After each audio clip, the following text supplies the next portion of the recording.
and so was the occupier. The police believe that this is more than a coincidence, and they must urgently apprehend Hardy. Team is assembled, they go to the premises, and the door is actually open, it's not locked. It had that mortuary smell. It's something that once you've experienced, you always recognise.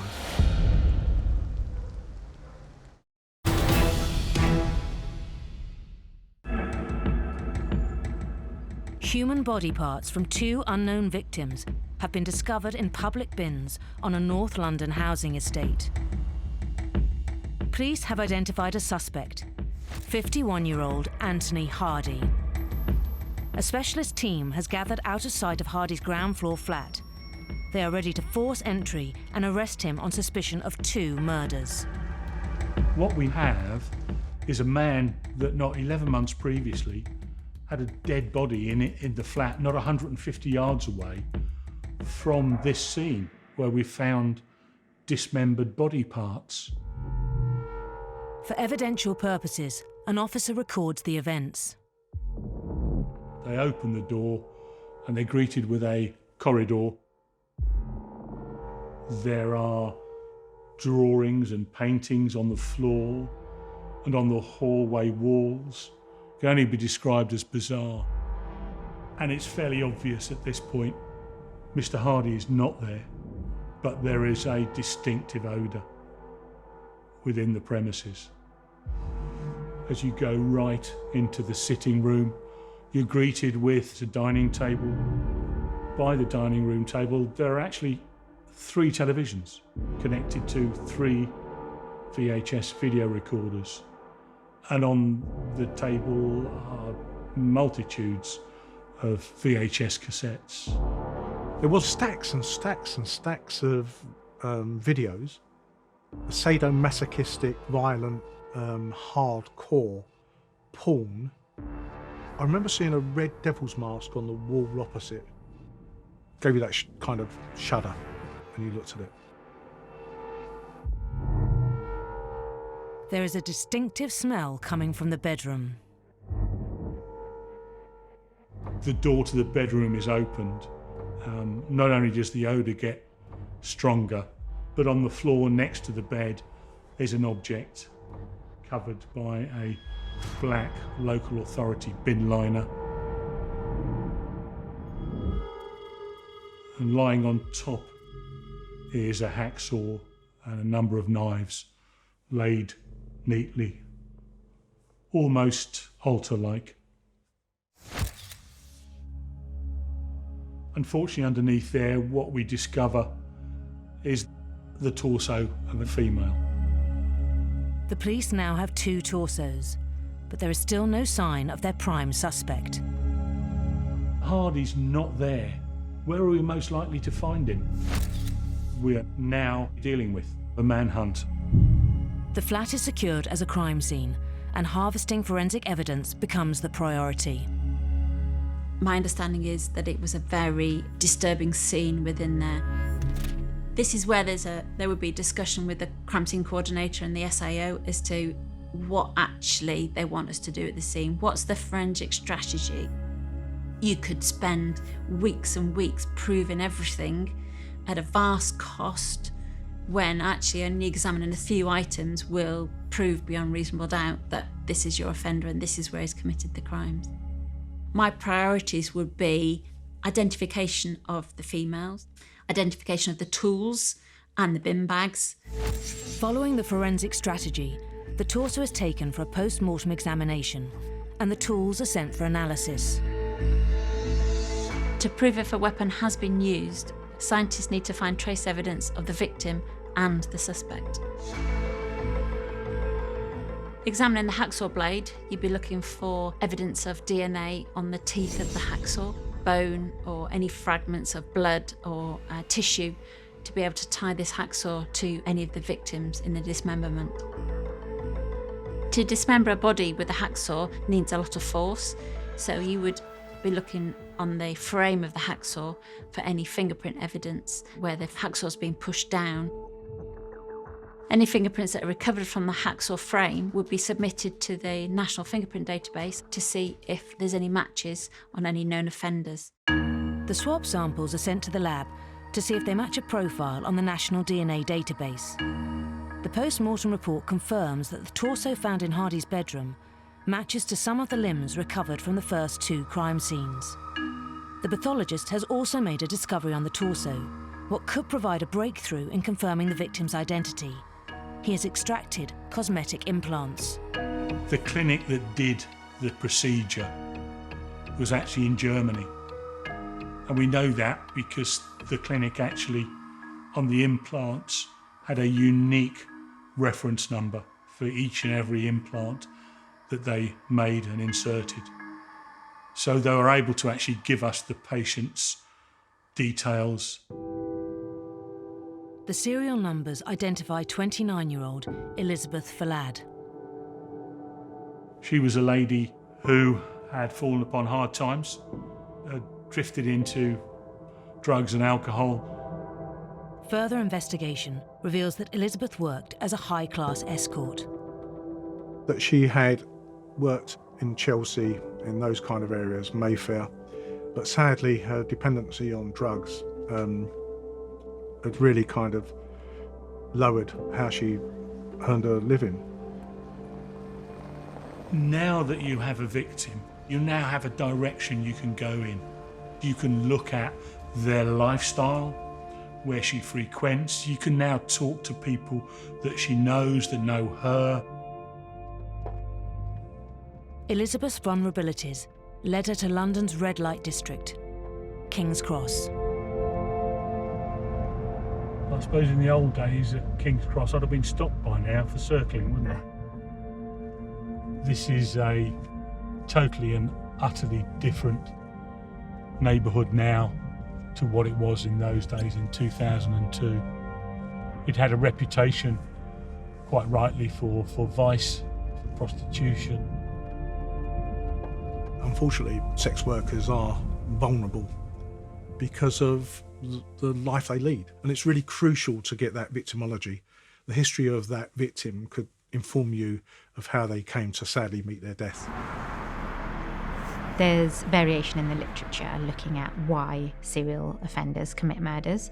One possible explanation is that there is a sexual nature. Sex workers are an easy target for Anthony Hardy. He lived in an area where lots of them work, so that he can engage with them without arousing suspicion from others. Whilst the manhunt for Hardy continues, the results from the hacksaw tests are in. The fingerprints found on the frame match back to Anthony Hardy, and there's a mixed DNA profile found on the blade. Part of the profile matches back to Elizabeth Falad, and the other matches to the torso found at the first bin site. This profile is run through the National DNA database, and there is a match.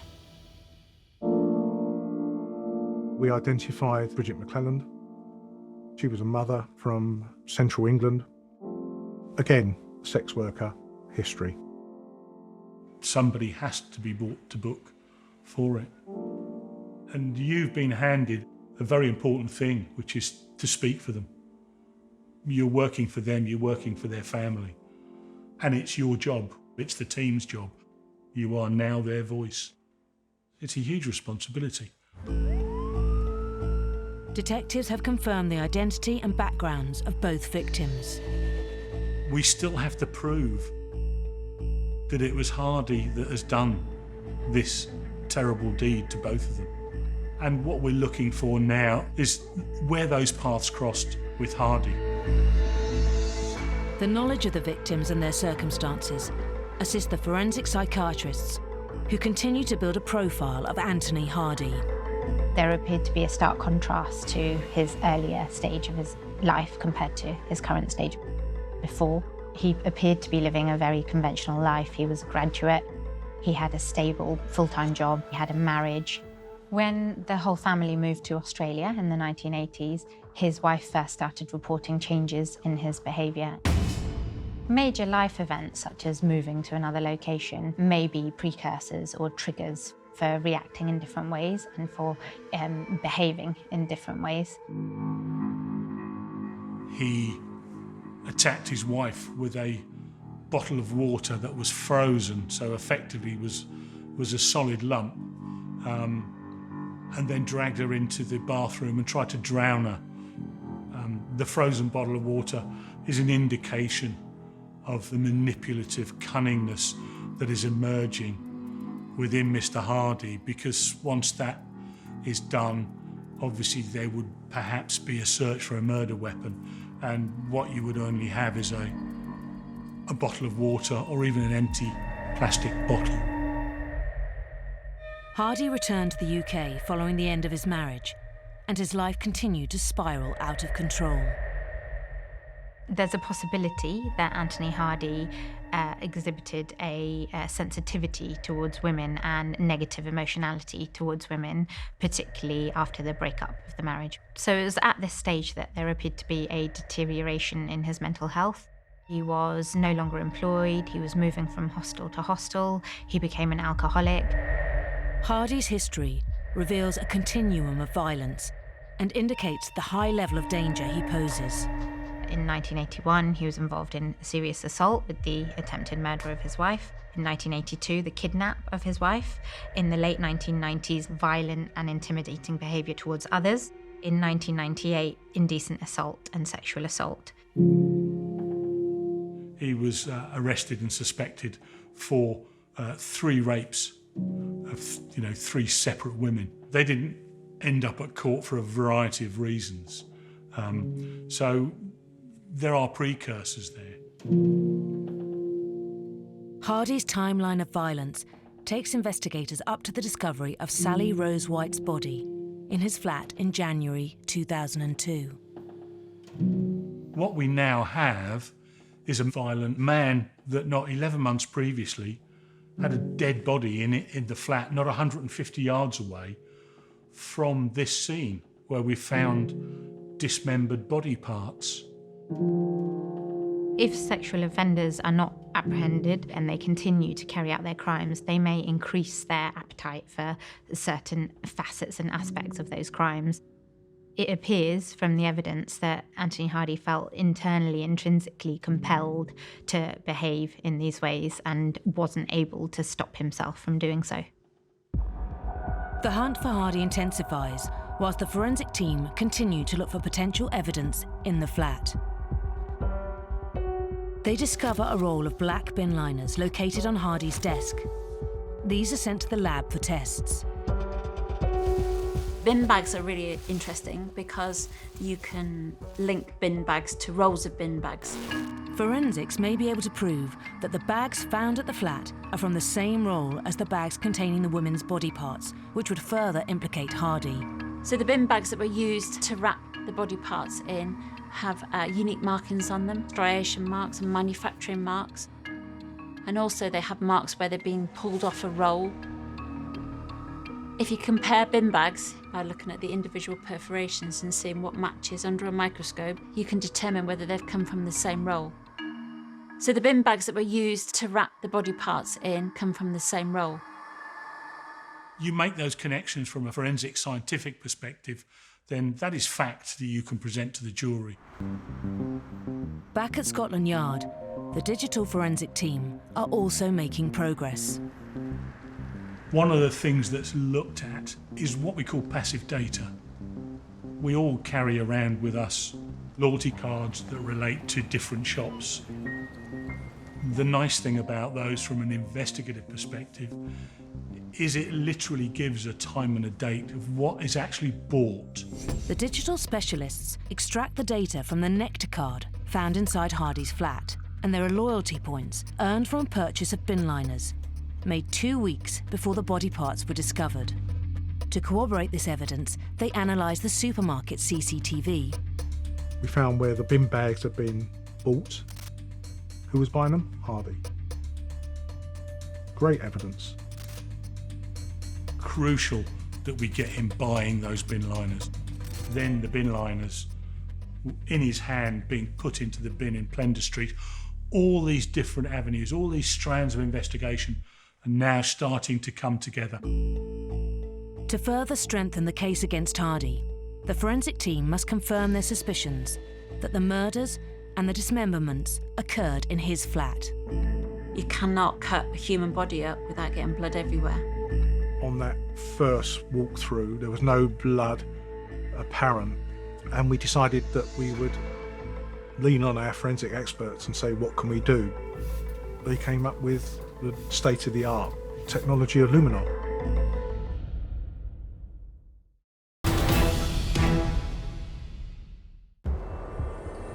Police in London are hunting a serial killer. Their prime suspect, Anthony Hardy, has gone to ground, and they fear he may strike again. Forensics have control of his flat and continue to harvest evidence that links Hardy to the murders. The bin bags containing the body parts have been forensically matched to a roll found in Hardy's bedroom, and data extracted from his loyalty card, combined with CCTV, prove that he purchased them. Trace evidence of Hardy was found on a hacksaw, as well as the DNA from the two victims, Elizabeth Falad and Bridget McLennan. 2 days into the manhunt for Anthony Hardy, and there have been no sightings. We knew we were looking for a serial killer. We had descriptions of Anthony Hardy. He was a big man, well over 6 foot. Grey hair, beard, glasses, wore a long black leather coat, was well known in the King's Cross area cafes. The urgency to apprehend Hardy drives detectives to utilise the media. One of the largest police investigations was launched as more body parts were found. Hardy was dubbed the Camden Ripper. The press named him as the Camden Ripper. So you're into Jack the Ripper kind of status. Some offenders strive to achieve the status of other well-known offenders, particularly serial murderers. It may be that they feel validated when they achieve public status in terms of their crimes. For Hardy to have been compared to someone like Jack the Ripper may have made him feel that he had accomplished something or done a thorough job in terms of his crime trajectory. By turning to the press, the investigation is now under further scrutiny from the public. The forensics are working tirelessly to prove that the murders and dismemberments occurred inside Hardy's North London flat. What we must realise in relation to Mr. Hardy, the very fact we had one of the victims actually in the flat sounds as if it's overwhelming evidence. In reality, it's not. He could have turned round and quite happily said, nothing to do with me. It was a third party. I'm not involved in any way, shape or form. We still have to prove he was involved. Obviously the victims have been dismembered, but dismembering people is not a clean business. If the blood had been cleaned up and we could find that, we could present that as evidence. To determine if there had been a clean-up of blood, the CSIs employ a breakthrough technique called luminol. Luminol is used for examining areas for blood traces. So if there's a suspicion that an area's been cleaned up, luminol will pick up traces of blood on surfaces. Luminol works by the mixture of two chemicals, sodium hydroxide and hydrogen peroxide.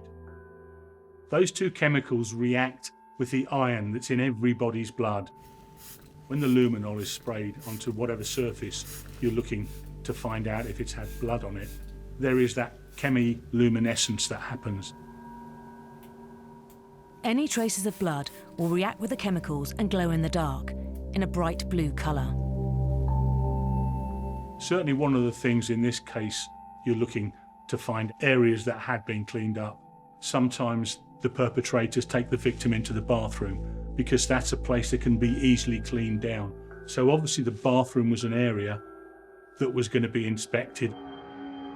By the chemiluminescent glow, luminol reveals there'd been an excessive amount of blood in the bath and on the bathroom floor. Also, the door frame leading into the bathroom, the luminol revealed that blood had been wiped from that location, which is perhaps an indication that something bearing blood or bleeding had been dragged along the floor into that bathroom. Despite a thorough clean-up, the luminol reveals that there was once a vast amount of blood in both Hardy's bedroom and bathroom. And all this is evidence. The more evidence you have, the bigger that wall of evidence, those bricks you can build up, which will go towards, hopefully, a conviction. The forensics begin to build up a picture of the horrific acts that have happened at the crime scene, and they have documented further evidence that illustrates Hardy's sexually deviant interests. Anthony Hardy had very much personalised his flat with some quite standout details, such as vast amounts of pornographic material. There were images drawn on the walls. It's reported that there are satanic markings and slithers of dried skin and flesh on the wallpaper. He appears to have satanic masks and devil masks. It may be that he ties this up with his compulsion for the sexual gratification. There's a lot of videos in there, pornographic material. From a forensic point of view, that's not really important for me to find his fingerprints on those videos because it's his videos in his flat. It's good intelligence, but it's not going to prove the murders. It's going to prove that the man's a bit weird, but it's not going to prove that he's murdered and dismembered girls. But for forensic psychiatrists, this sheds more light onto Hardy's mindset and actions. All the evidence indicates that Anthony Hardy is a sadistic killer. Serious violent offenders of this kind fantasise and plan for the crime itself and engage in various rituals throughout the commission of the offence. It appears that Anthony Hardy is a very dangerous person and may pose a further risk to women in future. And you begin to build up a picture, but then you're thinking, it's a manhunt. Is he going to harm anyone else? With fears mounting that Hardy could strike again, the pressure is on the detectives to track him down and arrest him. Because we're now manhunting Mr. Hardy, his lifestyle, what he does, where he goes, is imperative to know every single detail. And one of the things that became apparent is he had some medical conditions. Police have learned that Hardy is a diabetic and will soon need to obtain more medication. It was obvious from what wasn't in the flat that the medication would be running out. He would at some point have to go to either a doctor or a hospital to seek further medication, and the medical professional hospitals are all alerted to that fact. They're all supplied with photographs of him and details and contact numbers in case he came in. On New Year's Day, the mass circulation of Hardy's image provides the police a much-needed lead. UCL Hospital contacted us and thought that Mr. Hardy may well have visited them to pick up some medication. Officers go down there, look at the CCTV, and sure enough, yes, it's Mr. Hardy. He has shaved off his beard to try and change his appearance. Well, it did no good because the next day, the front page of every newspaper in London had the unshaven image, Mr. Hardy, on their front page. Detectives have their suspicions confirmed. Hardy is still in North London. Because Hardy had been here for some time and knew this area, it was his hunting ground. He's not going to stray far from this. I mean, that was something we were very, very aware of. You've still got one eye out, one little beady eye always on the footways, always on the pedestrians, just in case you come across him, in case you see him. 24 hours later, another sighting. An off-duty officer and his son see a man fitting the description of Anthony Hardy at Great Ormond Street Hospital. Uniform officers arrive at the location. There is a fight, and the police officers that actually go in to make the arrest are actually injured. He attacked both officers. He fractured one officer's socket in his cheek. He stabbed another officer in the hand. They held on to him. After a 3-day manhunt, the police finally have their suspect in custody. They have only 24 hours to compile all the evidence and charge him with the murders of Elizabeth Fallad and Bridget McLennan. As soon as he is taken to a police station, the clock under the Police and Criminal Evidence Act starts ticking. That's a green bin, Tony, with a black lid on it. Exactly the same as the one behind the pub. Do you know that bin at all? But what is said and not said by Mr. Hardy is going to have an impact on what's happening within that crime scene and the decision-making process. The wrong decision, Mr. Hardy gets to the end of the clock and he walks out without being charged. You can get extensions on custody time limits with superintendent's authority, but the crime scene can change dramatically. It can speed up quite a pace if someone's in custody, because there might be vital evidence that the SIO needs to be able to charge an offender. He had a local representative under legal aid, and he no comment. No comment, no comment, no comment, no comment, everything. Have you ever used that being Tony's? No comment. Mr. Hardy doesn't have to say anything to us. And if he doesn't answer any questions, then all you can present to the evidence is what you find. Because I'd suggest, I think I'm right in doing this, that the joss sticks, the burning of the scent, would have been to mask the smell. They don't want to be caught for murder. They want to say, it wasn't me. Could be someone else. My door was open. Anyone could have gone into that flat. Is that why he left his door unlocked? So he could say, loads of people used to come to my flat. He did have visitors. So was that how he was building his defence? Was he working on an alibi? I wasn't there. Everything had to be proved. As the custody time limit approaches, the police are about to unearth a compelling piece of evidence that could secure a murder charge. We're contacted by a friend of Mr. Hardy who has possession of some photographs. These photographs have been taken by Mr. Hardy and then actually given into a photographic studio to be developed. Mr. Hardy then, when he was on the run, gave the receipt to this gentleman and asked that they be recovered and held for him to recover. The digital forensic team retrieve the CCTV footage from the photo studio and corroborate that with the date and timestamp on the receipt. It was Anthony Hardy, wearing the long leather coat and the New York Yankee hat he was wearing on his arrest. What the photographs revealed were our two victims. They were posed on the bed by the way the limbs were laying. The pathologist came to the opinion that the photographs were taken when the women in them were dead. It's a very sick, disturbing thing for someone to do, to take photographs of dead girls.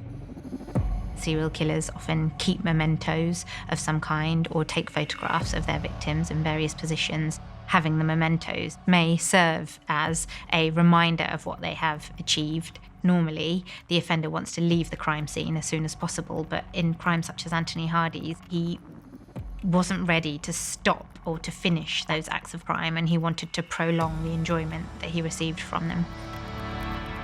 These photographs were able to link, firstly, the victims to the flat via background objects. There was a mask involved. This mask had been placed on their face, and this again is tied back to the mask being found at the scene. And there was also a baseball cap that the offender was seen on the CCTV wearing. We then are in a position where we have to prove Mr. Hardy took these photographs. With time running out, the negatives are sent to forensics for analysis. Similarly to bin bags, film negatives can be forensically examined for unique striation marks. When a film is placed into a camera, the cogs within the camera will make unique markings on those perforations within the film. If you can tie that back to a specific camera, then you can do further forensic trace evidence searches on that camera to then look for DNA or fingerprints, which will then further link that camera to an offender.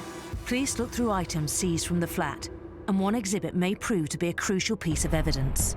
Scientifically, we can prove those negatives came from that camera. It's always fantastic sense of euphoria when you gain that little bit more evidence that eventually we began to get a full picture. With confirmation the photographs were taken by Hardy's camera, the incriminating evidence is put to him. And I'd like you to talk me through these exhibits. Like that, for instance. What's that do for you, Mr. Hardy?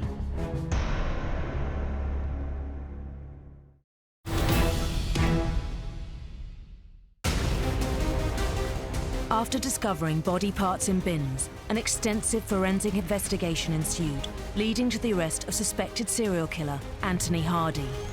Forensics have built up a wealth of evidence from 3 crime scenes. Luminol revealed areas of blood that had been cleaned up. Trace evidence of the suspect and victims was found on the hacksaw. Bin bags in the flat matched the bin bags containing the body parts. CCTV has shown some of Hardy's movements. And now they have Hardy's camera and his photographs of the dead victims. These photographs were obviously paramount to the inquiry because they were able to tie the girls to the scene, to the mask, to the bed, to the suspect. I'd like you to talk me through these exhibits that I'm going to show you. Like that, for instance. What's that do for you, Mr. Hardy? No comment.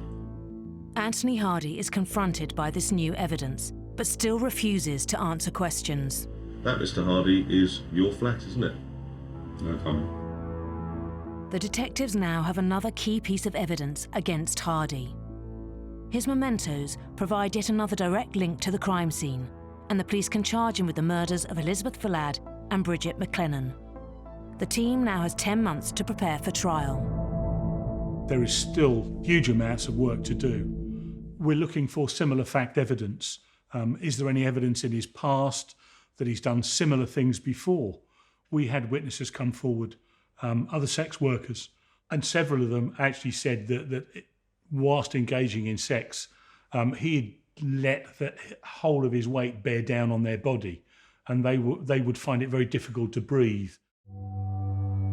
We know that another female came forward and said that she was attacked by Anthony Hardy, and she said, "I couldn't speak because I could not breathe.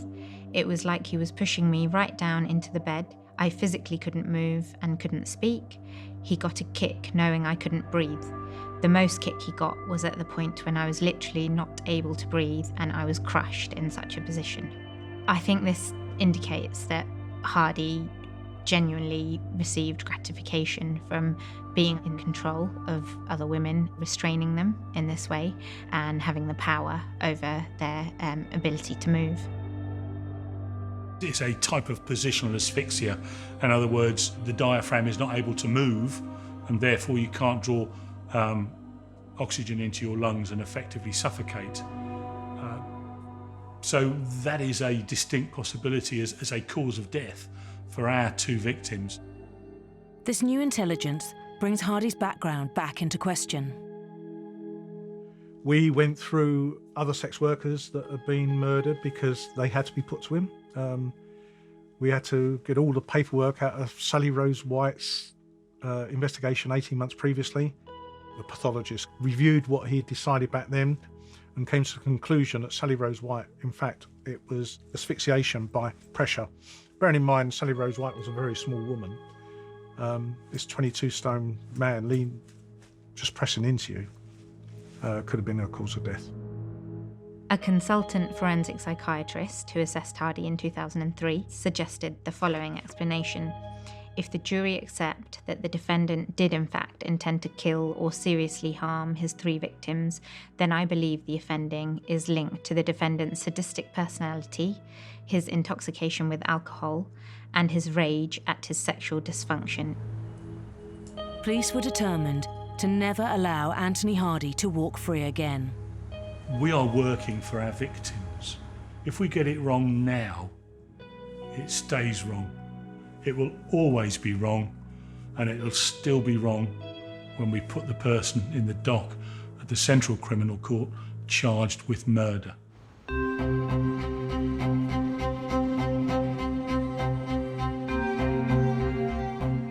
He appeared at the Old Bailey. We went there with all the witnesses lined up, the neighbour who he had a dispute with, his history to show his kind of violent tendency, the masses of circumstantial and direct evidence against him. This was a really strong case. As the prosecution prepares to try Hardy for the 3 murders, he finally talks. He pleaded guilty. Guilty, guilty, guilty. Anthony Hardy admitted to being the Camden Ripper. He receives 3 life sentences for the murder of Elizabeth Fallad, Bridget McLennan and Sally Rose White, and is later told he would never be released.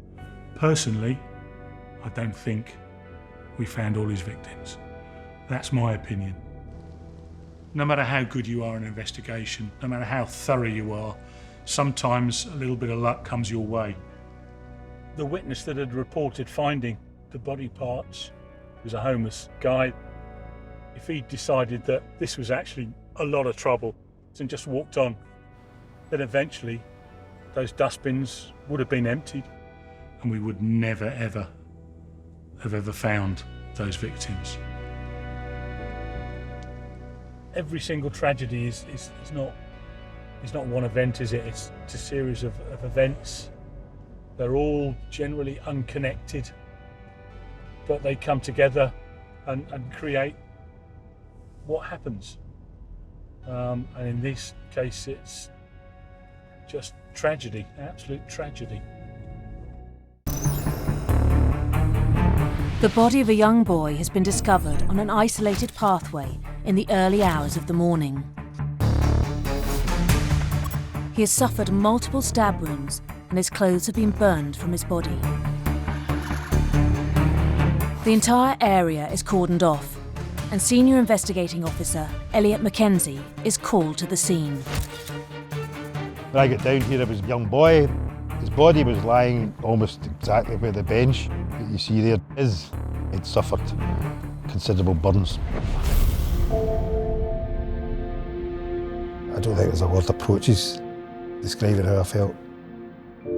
A murder of a child can be one of the most horrendous crimes known. Can be potentially quite an emotional experience for the CSIs investigating them, particularly if they've got children of their own. Can be very disturbing. The previous afternoon, a boy was reported to have been violently abducted in broad daylight from the other side of the city. We put people around about, stopped people in the streets who were trying to find out what happened to the young boy. An operation involving 40 officers is underway after a crime to horrify even this city. The missing child was named as 15-year-old Chris Donald. A totally innocent boy, 15 years of age, no previous background of trouble. I can't imagine what Chris was going through at that point in time. It's unimaginable. Unimaginable. A brazen abduction in broad daylight of a young boy, a 15-year-old, a particularly brutal murder. It's horrible. A team of officers investigate who abducted Chris Donald, whilst Elliot and his team begin to search the crime scene for any forensic evidence. You have to remember that you're not there as a family member or a relative, you're there as a professional to almost try and detach yourself from the emotional side. You've got a job to do. Crime scene expert Sarah Thurkel has over 25 years' experience in the field. Where the body was found was an outdoor scene, and this is probably one of the most difficult scenes to examine. It was on a public footpath next to a river, so it needs to be protected from the elements, it needs to be protected from members of the public. We really are working against the clock to recover as much forensic evidence as you can in case anything's lost. In order to develop a forensic strategy, the investigation need to ascertain what happened at the scene. Do we think that this body was killed here or killed elsewhere and then dumped here? Because that makes a difference into our investigative command. A body that's been injured so badly and also burnt is incredibly fragile. A pathologist is called to examine the body in situ. This is to try and process any trace evidence on the victim as soon as possible. And they would take swabs from skin surfaces or any swabs from injuries that they could see whilst trying not to disturb the body any further. The CSIs begin their search at the body and fan out across the scene. Found some blood staining in the grass. Followed that staining up. Bits of blood which could easily be traced back to this area here where the undergrowth's up, where there were 20 to 30 logs, maybe 10 feet in length, here piled up. There was evidence of charring and a strong smell of accelerant. The charring would indicate this young person sat down on those logs and possibly the accelerant poured over him and set alight. At the crime scene, there was a range of forensic evidence. Firstly, there was clear evidence that a burning had taken place on the logs, which the scientists who attended interpreted as being a site of attack. But the body wasn't found there. The body was found some short distance away. The obvious inference in putting this together is that the victim had moved to where his body was found and he had died there. He had possibly ran maybe towards the river, but had found water there. And it looked to me that perhaps he lay down in that puddle and was trying to put the fire out. And that's really the position that we found him in. Clothes had more or less melted and he was lying in a kind of fetal position. Clyde Walkway is declared the scene of the murder. Chris's body is sent for a post-mortem examination, while detectives look for investigative leads. The normal strategies would be house to house, let's get some witnesses. And clearly, in a place like that, there were no witnesses. No lighting, there's no CCTV. So what was in front of us was all we were going to get from that scene. And it was key that we did that meticulously. Obviously, at the time of any investigation, you're not sure what evidence is relevant and what isn't relevant. So it's our objective to take as much forensic evidence from that scene because we don't know what may be important later on in the investigation. Also found at the crime scene were some tyre tracks. It was obviously important they were sampled speedily because, again, if the weather comes in and changes them, then evidence might be lost. It's possible to ascertain what vehicle has made that tyre track mark because you could measure the distance between the tyres and therefore measure the potential size of the chassis of the vehicle and work out what actual vehicles made the tyre track marks at a crime scene. They will cast them with casting material, which is a little bit like plaster of Paris.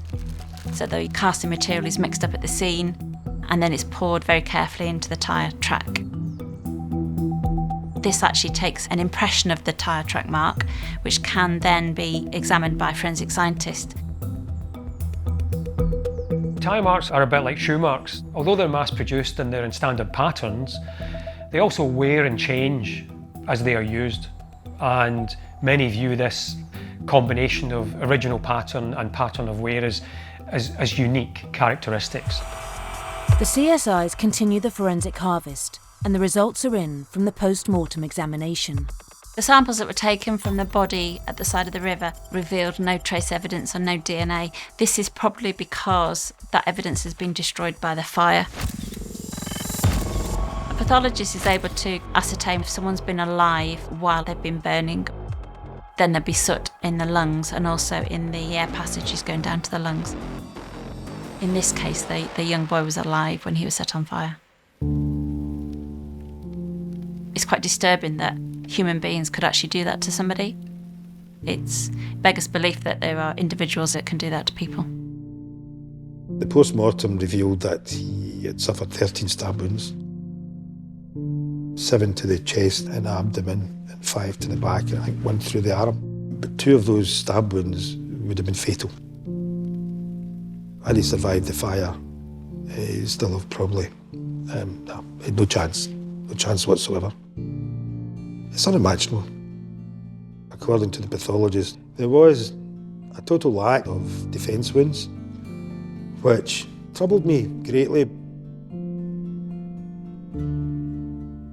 Defence injuries are where someone's tried to defend themselves, so if they know they're going to be attacked, they'll put their arms up or their hands up, and quite often you'll find defence injuries on their wrists or on the side of their hands. If there are no defence injuries, they've been restrained by a second individual or third individual, so they've not been able to defend themselves. The report implies there may be multiple suspects, and with just a tyre track cast recovered from the crime scene, the detectives are hoping the abduction site may provide some new leads. I saw my responsibility in being dedicated and leave no stone unturned to resolve this.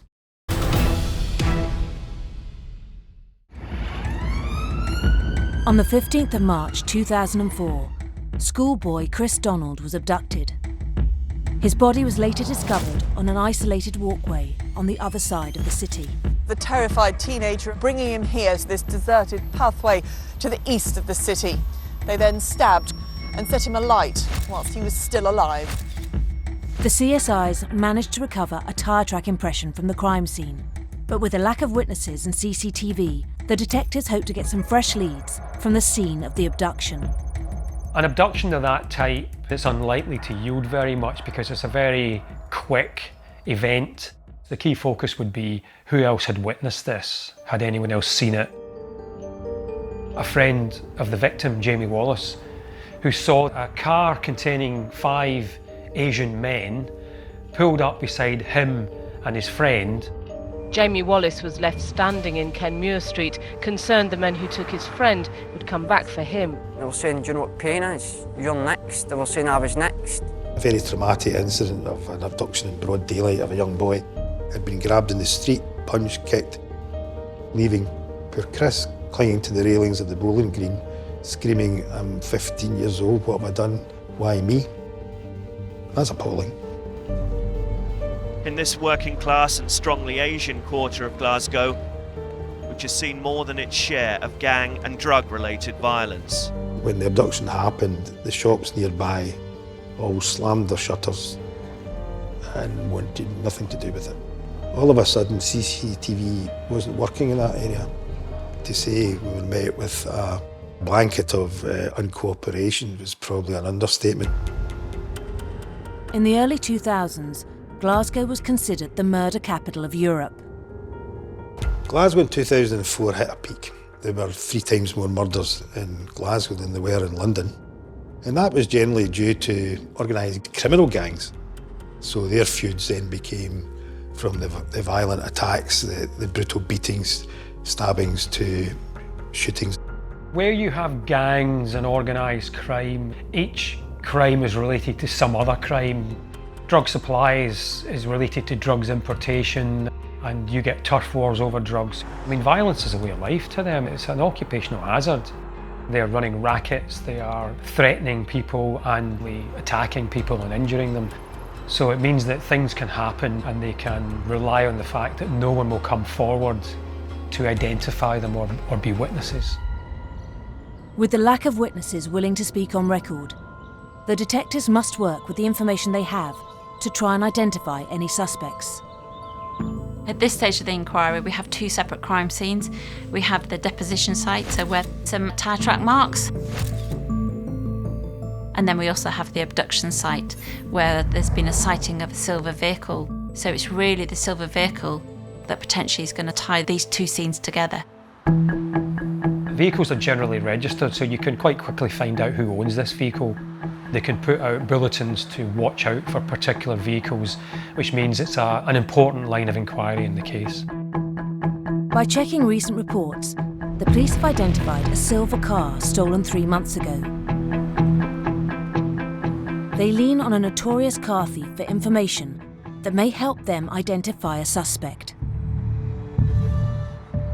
My team went to prison and spoke to an individual who admitted stealing the car. So we now knew that we were looking for this Mercedes car. The convicted car thief tells detectives that he sold the Mercedes to a well-known gang leader from the south side of Glasgow, called Imran Shahid. He's a 27-year-old man, a bodybuilder.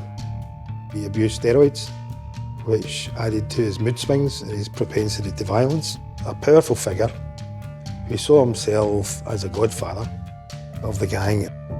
And another broader line of inquiry will be, who is Imran Shahid associated with? Because that's who the other 4 men are likely to be. So they want to know their identities and then take the case from there. The team steps up its search for Imran Shahid and the silver Mercedes. And several 999 calls come in that could be linked to Chris's murder.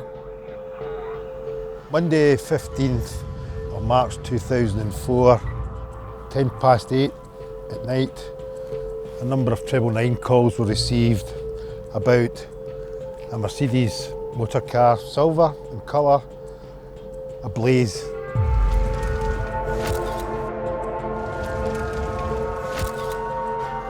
My forensic team arrived. We were faced with a burnt out car. CSIs will quite often spend a long time examining a burnt out vehicle. It's quite difficult for us to retrieve any forensic evidence because it's been doused in water. Despite the car having been ablaze, the CSIs may have a potential lead. The tyres had survived, which is an excellent piece of evidence. This was then recovered and sent off for further forensic examination. The forensics continue to examine the burnt-out car, whilst Elliot receives a call from the Organised Crime Intelligence Unit. Some very experienced detectives came from the south side of Glasgow and gave us the full intelligence picture on the Asian gangs and their likely candidates. They have identified Imran Shahid's 4 criminal associates. Imran's younger brother, 25-year-old Zishan Shahid, also known as Crazy. Mohammed Faisal Mushtaq, who was known as Beck. Danish Zahid, and also Zahid Mohammed, known as Ziggy, who was on early release from prison and wearing a security tag. We believe these were the 5 individuals involved, which is great, but they then have to build the case against them. The 5 individuals I'm talking about here are part of a gang, an organised criminal gang. Gangs often serve as a pseudo-family and work in a hierarchical system with a gang leader in place. If a gang member has the intention to harm somebody else, then it's likely that other group members may follow and take part in the commission of the act of crime. What was unusual about this case was it wasn't clear why this gang of men abducted a 15-year-old white boy. Because he just kept himself to himself, not involved in the gang culture. Just a totally innocent boy with, I think, a big heart. He was a keen football player and had aspirations, but never got the chance to fulfil that. Whilst the police search for the 5 suspects, the intelligence unit have news of a recent altercation outside a nightclub between Imran's gang and another rival gang. We believe a bottle had been thrown, which perhaps hit Imran Shahid. He tried to chase them, to grab one of them, and they got away and they were taunting him. That could negatively impact on his criminal street credibility. Gang rivalry often involves a continual cycle of retaliated violence, and in this case, it's saving the reputation that appeared to be of paramount importance, regardless of the way in which it was carried out. It may be that he needed to act fast to show to the community and the gangs that he could assert his power. He spent the whole night articulating his rage and planning his revenge to re-establish his street credibility. And that is the sole motivation. And to go and look for their ideal target. But this was a 15-year-old boy, not some other gangster who had been involved in criminality all his day. And Chris just happened to be walking with Jamie. And that's how he was targeted. He wasn't targeted, he was just there. You've heard the expression many times, wrong place, wrong time. That sums up poor Chris's demise. The detectives now have a motive for the murder. As Elliot's team prepares to simultaneously arrest the 5 suspects, there is some positive news from the forensics lab. On this occasion, one of the tyres on the vehicle did match the tyre cast that was taken from the crime scene. So a forensic scientist was able to say that that tyre had made that mark at the crime scene. The police have linked the vehicle to the murder scene, and despite it being set on fire, the scientists have managed to salvage some crucial evidence. When the car was examined, crime scene investigators were able to find blood spots across the bonnet of the vehicle, which hadn't been destroyed by the fire. It appeared to be arterial blood, It looked like it may well have been from a knife wound because of the spatter and distribution on the bonnet of the vehicle. This would indicate that someone has been stabbed very close to the front of that vehicle. As it was possible to be able to examine this blood and swab it and try and get a DNA profile from the blood. The blood is a match to Chris Donald. This blood splatter went right across the bonnet of the car, or at the side of the car. So if you remember, 2 of the wounds were fatal. That could have been where those fatal wounds were applied. The scientists continue to process the car in a bid to find trace evidence of the suspects. Although someone's burnt a vehicle out, once you start moving items around within the vehicle, and sometimes you will find evidence under the surface. It's almost like a layer of protection. There was some melted green plastic on the back seat of the car, and this looked like it was probably a petrol can. Inside the boot of the car there was a leather jacket which was quite badly burnt. This was then recovered and sent off for further forensic examination. To add to the urgency, far-right political groups are using the murder as propaganda. I knew there was something odd about it and something distinctive about it. I remember it being talked about as racially motivated, which of course was very unusual. They were shouting, white bastards. That's what the Asians were shouting. They were saying, do you know what pain is? Trust me, there was bad feeling in that part of Glasgow, and it could have got very violent, very violent.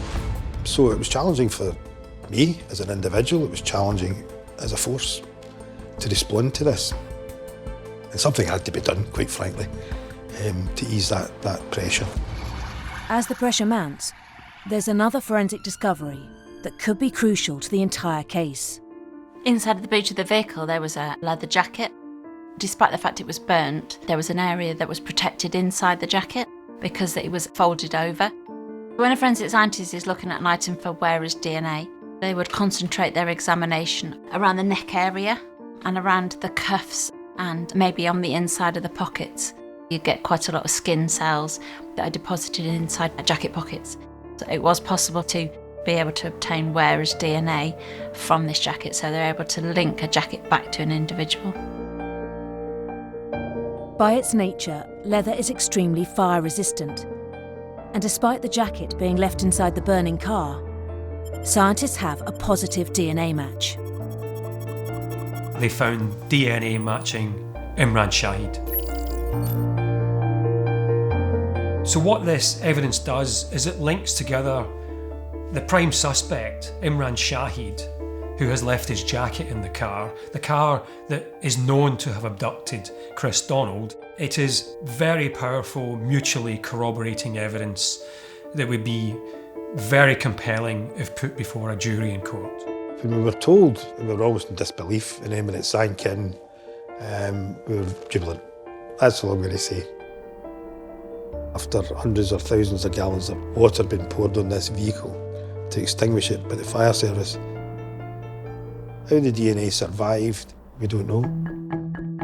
They've got a very strong link, so the police then can go public to try and trace Shahid as, at the very least, a witness, if not a suspect in this crime. This breakthrough is key to the investigation.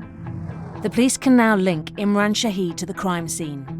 They're still looking to link Jishan Shahid, Mohammed Faisal Mushtaq, Danish Zahid and Zahid Mohammed to the murder of Chris Donald. For Elliot, the case was rapidly becoming the most complex of his career. I knew it was going to be a big challenge. I think that's probably, it was a big realisation that this was just the beginning of a massive challenge.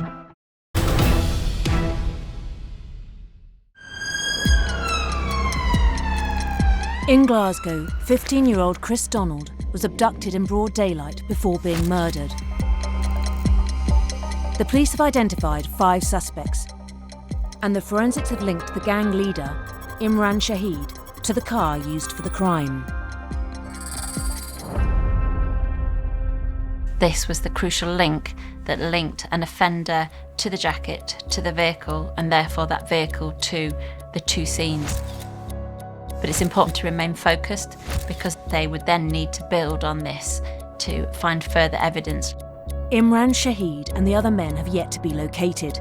Detectives are still working to find evidence that links the 4 other suspects: Jishan Shahid, Mohammed Faisal Mushtaq, Danish Zahid, and Zahid Mohammed. The term forensic evidence covers a multitude of different disciplines. A lot of people just think it's fingerprints and DNA, but also there's digital forensics. Digital forensics is becoming a lot more important in more recent years because everybody leaves a digital footprint somewhere. When you switch on a mobile phone, it logs on to the nearest base station antenna, usually called a cell site. There are cell sites, base stations all around the country. If you move with a phone, if you travel with a phone, you move from one base station to another. So you can track mobile phones if they're travelling. That cell site registers the phone's metadata. So the phone number, transactions between that phone and any other phone, and it records the number of the phone that is called. So what you could achieve using this kind of evidence is that you can establish where someone is at a particular time and perhaps where they went next.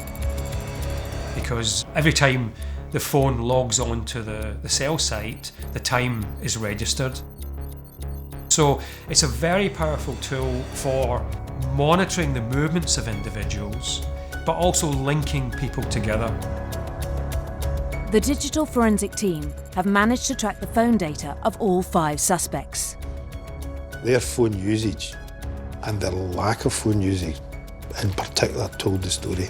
It painted the picture. Looking at the actual connectivity, there was hundreds of calls, busy calls, texts, and the significance was nobody was calling or texting at the time of the abduction. The data shows all 5 phones travelling from Glasgow to Strathclyde Park, where just after 3:30, one phone leaves the pack. The other 4 phones continue travelling all the way to Dundee. Chris remained in the car. We're unsure in what position, but more than likely in between them and the seat well in the rear. There may have been some tentative stab wounds, scratches and things like that, where they were probably trying to psychologically torture Chris. I imagine how long that journey would have felt if you thought at any moment you were going to die, which is probably what he was told and probably what he believed. So effectively, the drive to Dundee, he was being psychologically tortured throughout that period. He was in the executioner's waiting room, and that's how it was going to end. What he didn't know was just how horribly it was going to end. The telephone data reveals disturbing details of what the gang wanted to do to Chris. During the journey, they had made a number of calls to criminal associates. We were able to take statements which said, oh yes, Imran Shahid phoned me. He had a young boy he wanted to take somewhere. They wanted to seriously assault. And that journey took over 5 hours, up to Dundee and back with one stop, where we assume they bought the petrol which they used in the murder. Having failed to find a location where they could torture their victim, the data shows the 4 men's phones travelling back down to Glasgow. So it was about the key moments, which were the abduction, the journey, and the murder site, and then the burning of the car.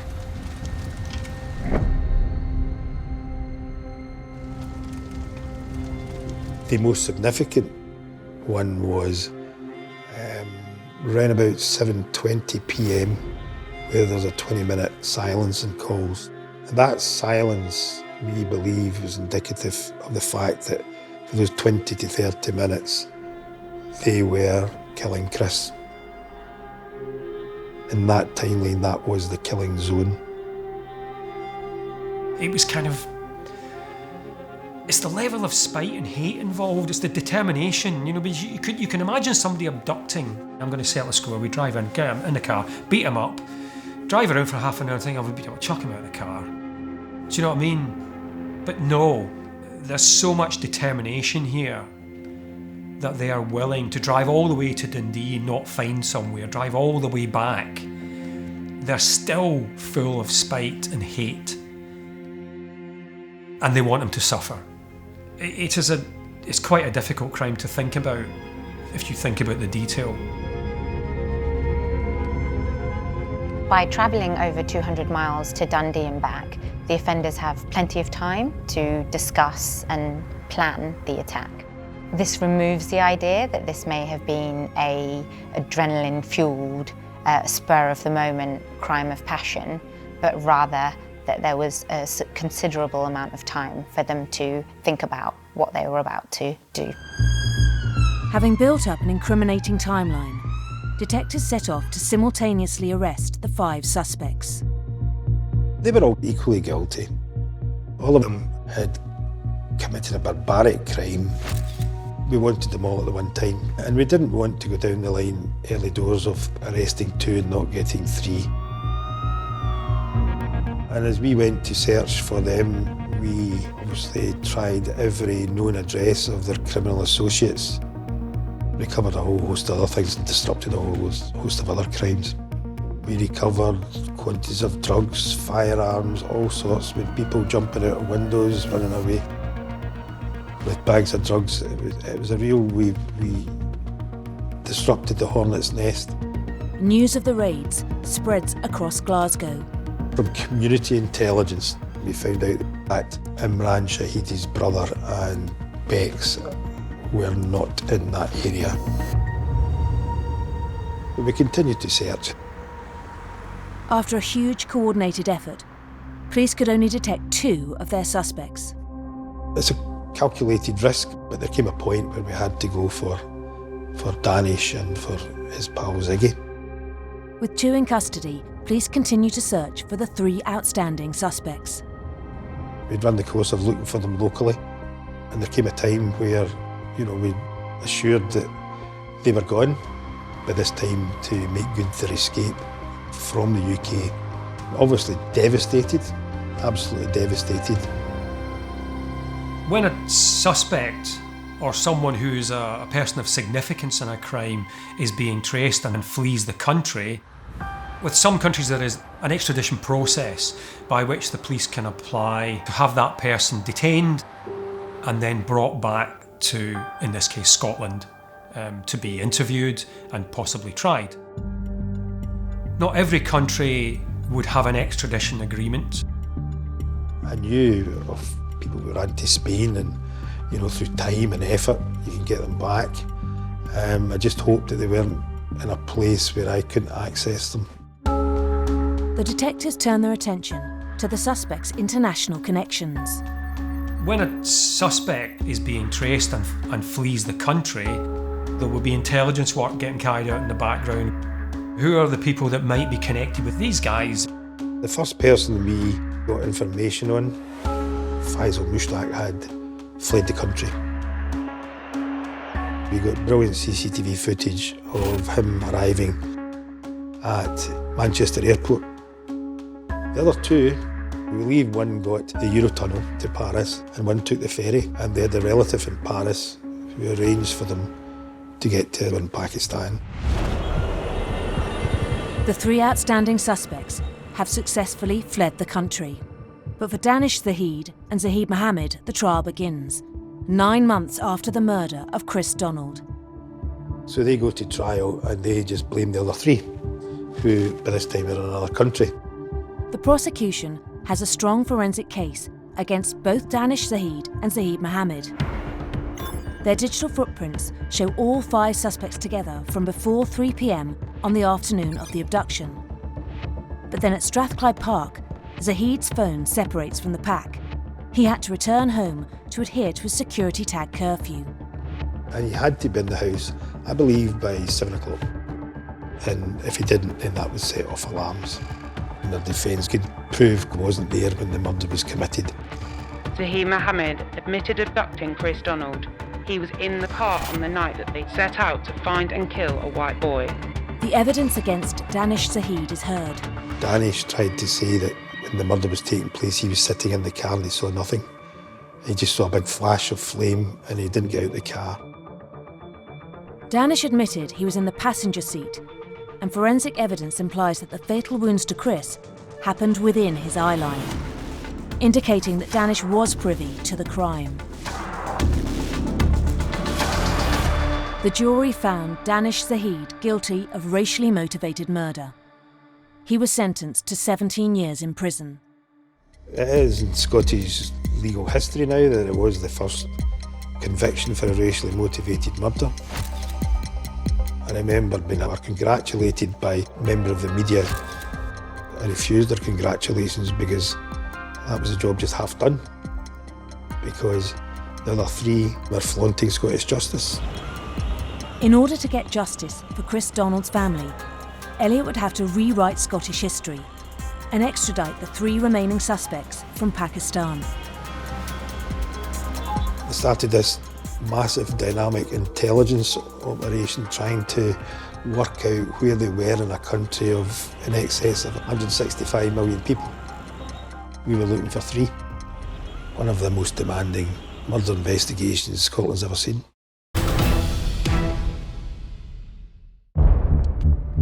Strathclyde police are investigating the murder of Chris Donald. He was abducted by 5 Asian men in a gangland retaliation. 2 men have been convicted for their involvement, but 3 suspects have fled to Pakistan. If there is no extradition agreement in place in a country, you are relying on diplomacy, convincing politicians in the other country that it is in their interests for this person to be essentially forcibly extradited. We had applied to Pakistan. We had a big meeting with Interpol, the head of intelligence, the head of investigations, outlined what evidence we had and why it was so important to get these 3 individuals back from Pakistan to face UK and Scottish justice, and convince them that we could help them to find 3 people in a country of 165 million. It was the first time it was agreed then Scotland was going to crack on with this. What was going to be key to this inquiry was going to be mobile telephones. The suspects are using new phones in Pakistan. So the police turned to the men's associates in Scotland to help establish their digital footprints. One of the things we were doing in Scotland was obviously opening up avenues in terms of people who were willing to speak to us, on the record or off the record, what they tell us, and to evidence that. Even though it may be seen as a breach of the loyalty, career criminals did give evidence to assist the police authorities, and that may have been because of the gravity and the severity of the violence.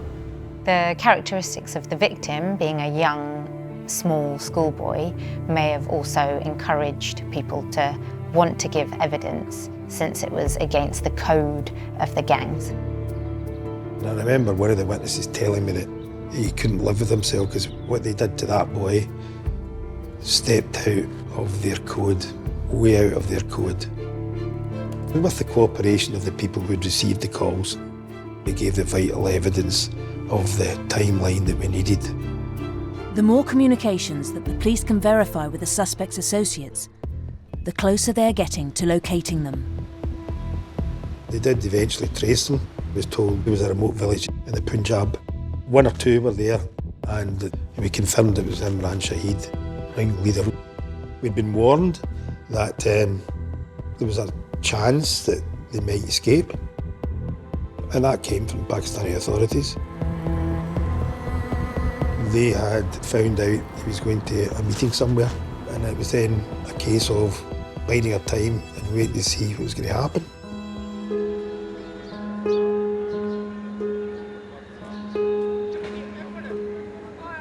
A landmark day for Scottish police. Pakistani authorities have arrested the 3 remaining suspects in the murder of Chris Donald. Delighted, I have to say. There was a realisation that a mammoth task still lay in front of us. Not all went to plan. It was quite stressful. There was a complicated extradition process, and trying to convince them, you know, in what might be a politically difficult situation, that this merits the effectively enforced extradition. 3 months after the arrest, Strathclyde Police finally received the monumental confirmation. Eventually, the extradition was granted. The words were something like, "We feel we should surrender these people to the UK and hand them over to the representative of the Scottish Police," which was myself. And it was very tense at the airport, bringing them out as well. The exchange of prisoners and the exchange of some of the evidence that was there.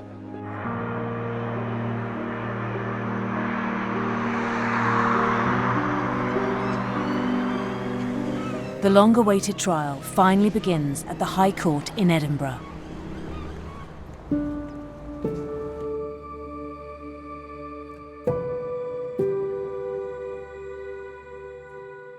That was the first time I was allowed myself into the court, was to see the sentences, and I was staring at the jury looking for some form of connection, and I just couldn't get it. And I have to say I was as nervous as I've ever been in my life, because for me, one not proven out of those 3 would have been disaster. The case is heard, and the jury has reached a verdict. Guilty and jailed for 25 years, Imran Shahid, a sadistic thug and bully, defiant to the end. He was the ringleader who sought out a white victim to attack, the man who chose Chris Donald. Guilty too, his brother Zishan, his arrogance undiminished by a 23-year sentence, to the end laughing in the face of his victim's family, who watched from above. And for their accomplice Faisal Mustaq, 22 years, his violent nature on display still to the baying crowd. Chris's mother and his sister wept in the gallery as the jury delivered its 3 guilty verdicts. Got very emotional. It was just time to reflect. But that job was done. Definitely no feeling of elation, just justice has been done. And a very warm glow that it had been done. We would like to offer our sincere appreciation for the dedication that has been shown by Detective Superintendent Ellie Mackenzie and all of the officers who worked on the inquiry into the hellish murder of my son Chris. Justice has been done. Thank you. It is over. Some cases stick in the memory. Any professional, any forensic scientist will have a small number of cases that they will have very powerful memories about. And it was over 2.5 years before the 5 men were ultimately convicted of 4 of them of murder and 1 of racially motivated abduction. In terms of the kind of murders that goes on in Scotland, this is it's a canonical offence. It's an offence that will always have some place in the history of murder in Scotland. That there is no greater responsibility given to man than to investigate the murder of another human being. We're still talking about Chris 17 years later. We're approaching the 20th year anniversary of Chris's death. It has to be something really powerful, really, really powerful for that to happen. About 11:30 at night, 2 police officers were patrolling in their car in an area called Rose Hill in Oxford, and they came across a car which was metallic green coloured, straddled across the pavement. Nose end of the car was actually into the road. The lights were on very low, that the car engine was off. When the officers got out of their car and they approached the Laguna, they could see through the windscreen and through the open window. There was one person, a young Asian man, about 19, early 20s, who was sat in the driver's seat, fatally attacked. It was ferocious. He'd been stabbed a large number of times in his chest area. That's when they secured the scene, contacted myself and other officers. You always think it's a young man, and you normally sort of think, well, what is the motive? And normally the motive would be maybe gang-related, maybe it was over a girlfriend, maybe it was over drugs. So that's perhaps the initial thoughts. We treat every crime scene exactly the same with utmost integrity. We don't discriminate about the type of crime. We're there to recover forensic evidence, and it will take as long as it takes. We are completely impartial. Every crime scene, you only have one opportunity to capture and maximise the scientific evidence. I remember discussing with the crime scene manager what the strategy would be. The golden hour is where we really do assess what evidence we've got and where we're going to take our forensic investigation. A scene like this would have to be processed quickly but efficiently because you're in the public view. They would have got screening up as far as possible to be able to screen the car off from the neighbouring houses. A pathologist would have been called to the scene, so the examination could be conducted to see the position of the body, any blood distribution, because as soon as a body like that is moved, any blood distribution on his clothing might be lost.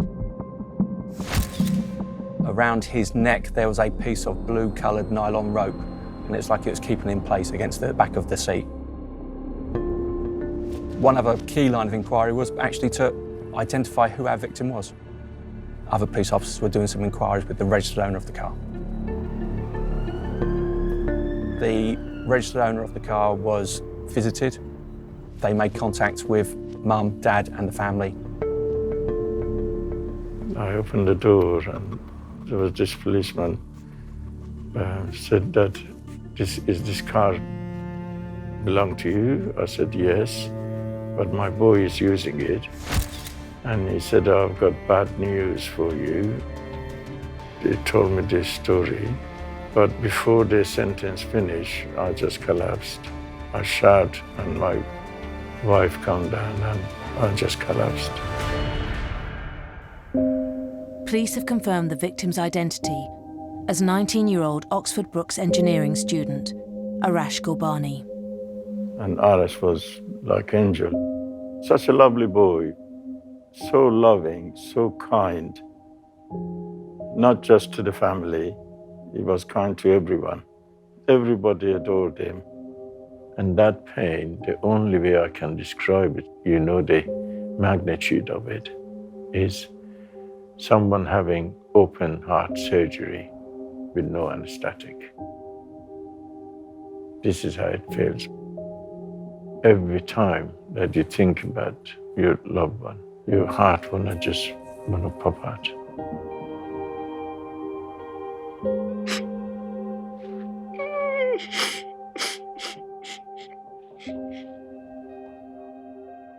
Arash was only 19 years old when he was killed. He'd never been in trouble before. He was still studying. He was an engineering student, hoping to follow his father into the world of engineering. He had lots and lots to look forward to. The CSIs must prioritise what evidence to harvest before they move the victim's body and relocate the vehicle to the forensic garage. Every crime scene, we're looking for forensic and there'd be a detailed examination. In a car, yes, you'd hope that the evidence would be contained there. You'd hope there'd be some form of cross-transference of evidence. There's a law called Locard's Law about the cross-contamination of evidence. Every contact leaves a trace. The police are hopeful that the killer has left a trace at the crime scene. Looking for their fingerprints and DNA, their blood, any weapons. Finding the murder weapon within the initial crime scene is a great plus for us, because then we can potentially find offenders' fingerprints and DNA on the handle, and then obviously the victim's DNA on the blade of the knife. It's very unusual for an offender to leave a murder weapon at a crime scene. Normally, if it's a knife, they'll take it away and discard it somewhere else. All the drains would have been searched, people's gardens, bushes. In this instance, we weren't able to find any weapon within the vicinity of the vehicle. Before the car is relocated to the garage, the police turn to a new technique called fibre taping. They have to cover the whole of the inside of the car and also Arash's body with bits of tape, sticky tape, which would then capture any alien fibres that might be there. The deceased had been sat in the driver's seat, but the offenders must have got into the car, so you were looking for any fibres from our suspects. We would always do fibre taping speculatively because we don't know, firstly, what offenders we have, what clothing they were wearing. Fibres do take a lot longer than any other trace evidence because it's done by a scientist looking down a microscope. Fantastic evidence, but it is very time consuming and costly to do. Could take several months before you get a result. When we've exhausted all other forensic techniques, fibres can become really important. But we also need to ensure that we've recovered them from the start. We would carefully remove the deceased from the vehicle after doing any forensic examinations of that body in situ. And then the body would be taken to the mortuary and the car would be recovered separately. At those very early stages, we know where the vehicle was found, where it was discovered. We've no idea how the attacker or attackers actually got into the car or how they left the car. So we had to keep all options open.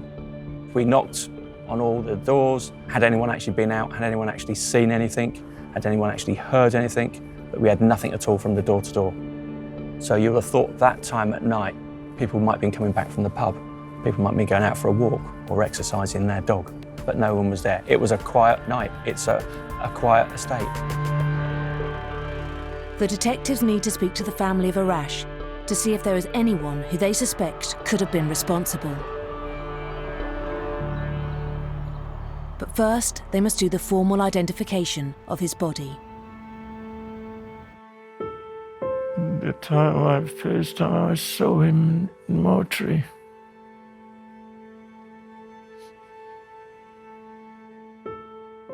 I kissed him.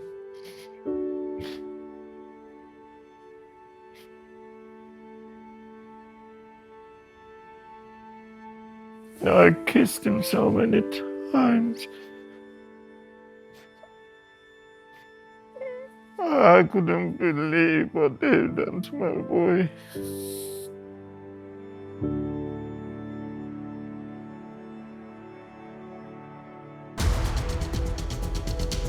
Whilst the forensics continue to trawl for any clues, Arash's father, Rahim, believes he knows who murdered his son. I knew straight away, and I was begging the police to go and arrest him.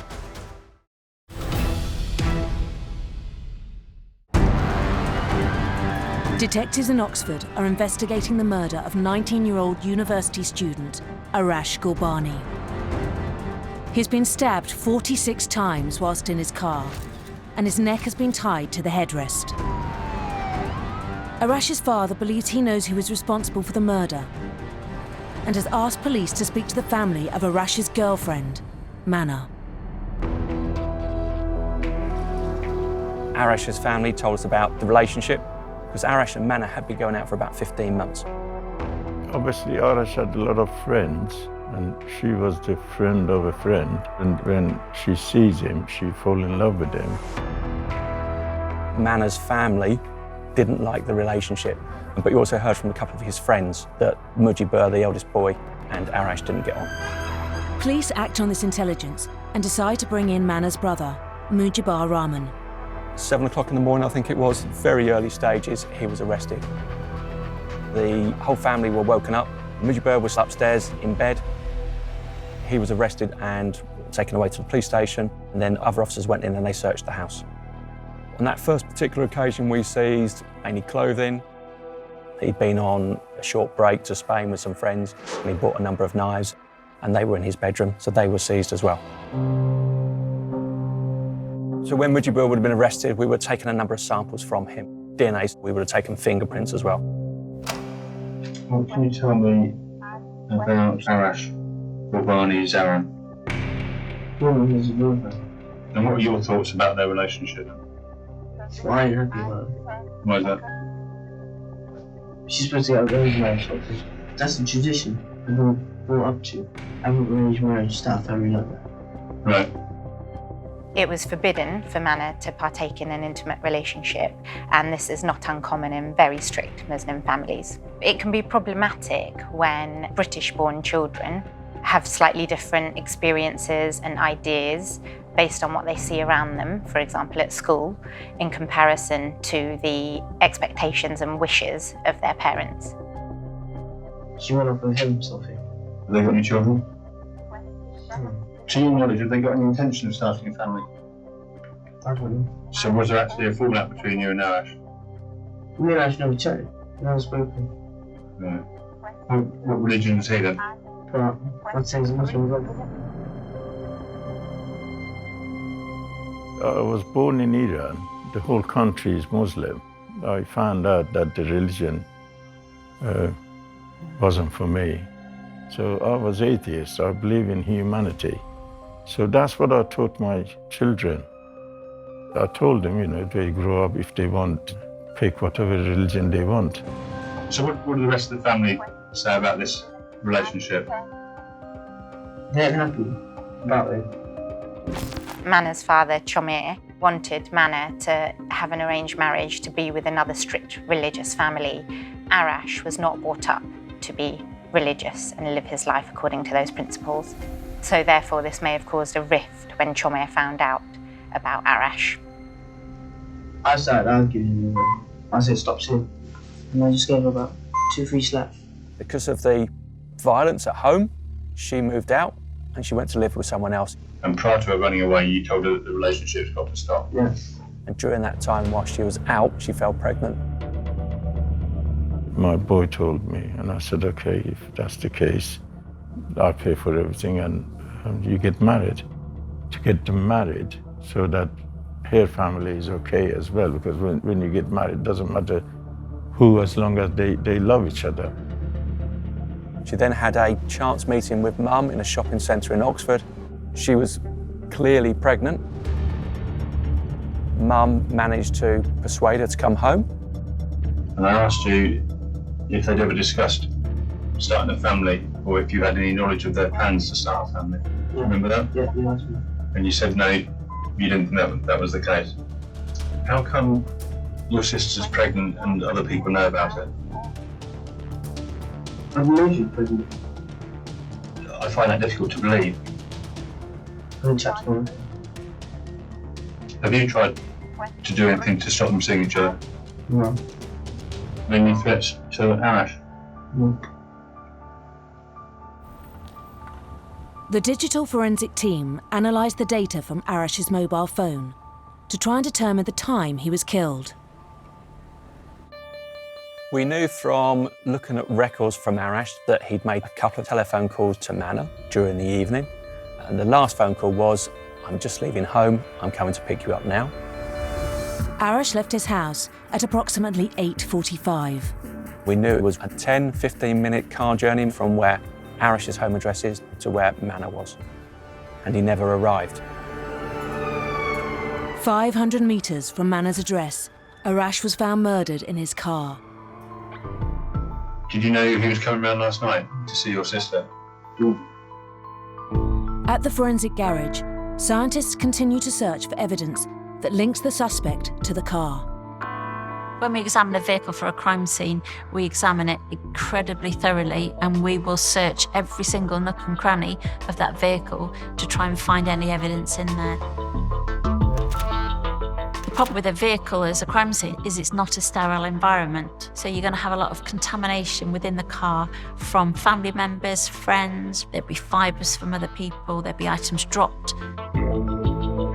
And sometimes we will find bits of evidence that we don't know if it's relevant or not. So we will take photographs of it and then we'll seize it. In this instance, there was a tiny little rivet that was found in the centre console between the two front seats near the gear stick. Took photographs of it and seized that rivet, just in case it might be linked to something. The outside of a car is a very good surface for fingerprinting because it's smooth and it's shiny and there's lots of glass on the windows. Then there's a problem because even if you find an offender's fingerprint, it doesn't mean to say that they've actually committed the crime, because they could have just said that they'd walked past the vehicle in the street and accidentally touched it, and it's very difficult for us to prove otherwise. Any fingerprints that we found on the inside of the window, we would prioritise those. There was a lot of blood in the vehicle and there's a lot of different areas of blood distribution. Because of the confined space of the car and the number of stab wounds that Arash had received, you would have been confident that the offender's clothing would be covered in blood. We would sample lots of different areas to try and ascertain who the blood belongs to, because in a frenzied attack where someone's been stabbed 40 plus times, it's quite likely that they may well have cut themselves in the process. So we're looking for that one bit of blood that might be from one of the offenders. The forensic team extracts several fingerprints and swabs, which are sent away for comparison against the national databases. The rope from Arash's neck is also analysed for any trace evidence. If someone sat in the back of the vehicle and is restraining the victim, you'd get a lot of pressure trying to hold the person in place. Probably get really good DNA on the sections of the rope he or she was holding, from the skin cells from somebody's hand and from the sweat as well. The scientists failed to raise a DNA profile, and the pathologist's report clarifies the rope's involvement in the murder. Pathologists say it was put on properly post-death, certainly wasn't used to restrain him, and it didn't cause his death. There was no ligature marks there as well. The custody clock is ticking, and the time they can keep Mujibar is running out. The murder took place last night. I'm now going to ask you to give me an account of your movements last night. I fell asleep about 8 o'clock, so I was really rapid. Then 9 o'clock, got up, getting ready to go out. I left my house about 20 past 9, caught the bus just after 5:30 into town. He was wearing a nice white coloured shirt, black coloured trousers. He was very relaxed, clearly not emotional. He hadn't shown that he'd been involved in the murder in that particular evening. From there, the bus, he went into the town centre. We then saw what stop he got off at. Drawn some money out, cash point. And we've got CCTV in the town centre of him going, approaching the cash point and taking money out. We're able to get records from the bank, how much money he withdrew and what time he withdrew that money, which corresponds with the CCTV. CCTV would then show him walking down through the town centre. Met up with my mates. We went on to Bar Med. There's more CCTV and images of him inside these particular venues. Yes, it's packed and it's crowded, but you can still pick him out and you can still say that he is there to the early hours of the morning. He then went for something to eat before jumping on a taxi and then returned to home at the early hours of the morning, just gone 3 o'clock. And who's at home when you get in? My mum and dad were downstairs. My little brother was because we shared the same room. He was asleep. Did you speak to mum and dad before you went upstairs, before you went to bed? Not really. Because they're religious. Yeah. Like, on Sky, there's like this religious channel. Yeah. And they were watching that. What was it when they were watching then, do you know? It's just some recites of the Quran. Because they have to they pray up like early hours in the morning. Got a drink, I can't eat most day. And the next thing is, from what you told us earlier, you remember being woken up because the police were at the door. Yeah. So he was arrested within 4 hours of coming back home. The weapons and clothing seized when Mujibar was arrested have been analysed to see if they're linked to the crime scene. The weapons were shown to pathologists. There was nothing there that pathologists suspected to be the murder weapon. His clothing as well. There was nothing that was obviously bloodstained. There are no positive matches to Mujibar from the fingerprints and blood samples extracted from inside the car. It's rare not to have forensic evidence, but there are occasions you do get knockbacks. It might be that the offender has been at the crime scene but just not left any forensic evidence. You must not get disheartened by it and continue to search. We potentially need to look down other routes to try and link a possible offender to the crime scene. At this very early stage, yes, we knew that he didn't approve the relationship. Yes, we knew that he didn't approve of Arash, yet we had no evidence to link him to the crime. In fact, we had from him his movements, which were backed up by CCTV. So there was no option other than to release him and bail him back to the family home. After the interview, they let them go, but they said they haven't got solid evidence. For the first 3 days, I just didn't know what's going on in the world. I was just collapsing every time. I developed a lot of problems, heart palpitation and blood pressure and all sorts. If a suspect's bailed, it gives us more time to be able to find more evidence to prove or disprove their involvement in the crime scene. The setback is short-lived, as Steve and his team are handed a treasure trove of evidence. The carrier bag was clearly the breakthrough that we needed. That bag was the goodie bag which contained the majority of the evidence.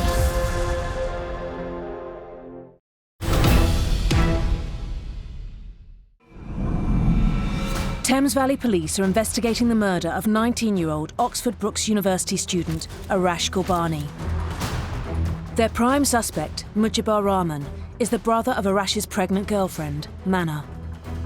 When in custody, he gave the police a detailed account of his movements the night Arash was killed, which were corroborated by digital forensics. He was released on bail.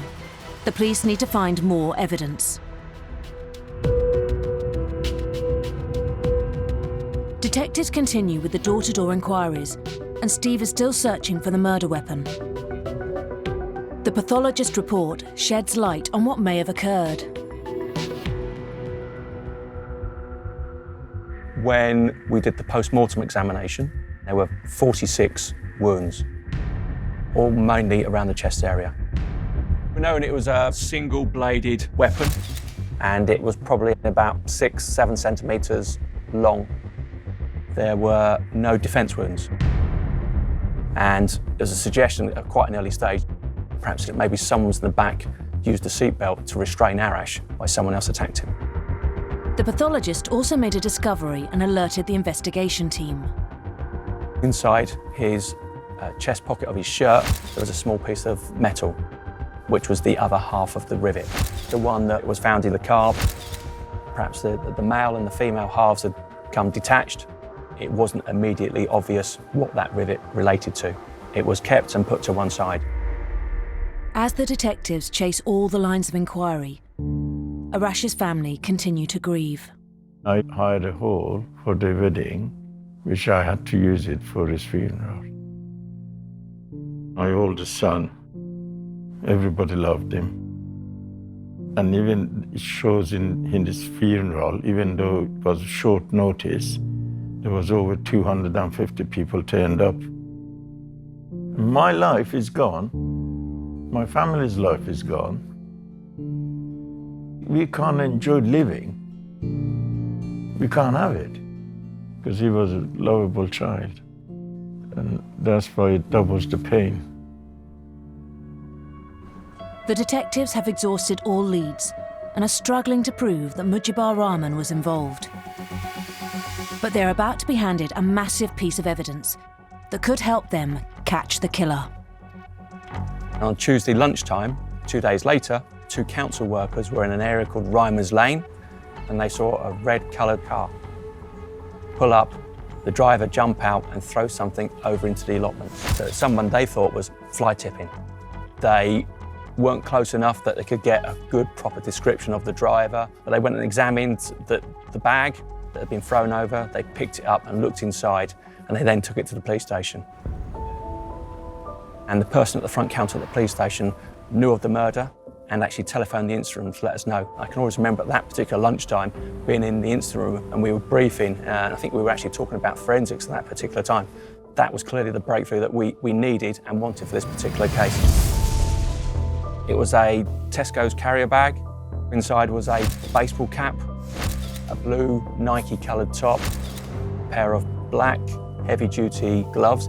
There was also a knife. Inside was a broken butterfly knife. Could we identify the knife as being used in this particular attack and the knife that was used to kill Arash? It may contain DNA or blood from Arash. It may also contain DNA fingerprints from the attacker. Finding the murder weapon is a massive boost to any crime scene manager or CSI, because then we can potentially find offenders' fingerprints and DNA on the handle.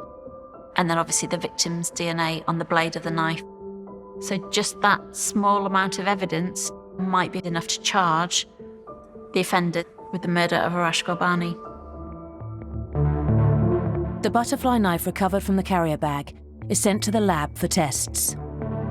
When the knife was examined, they could see that inside the knife was blood.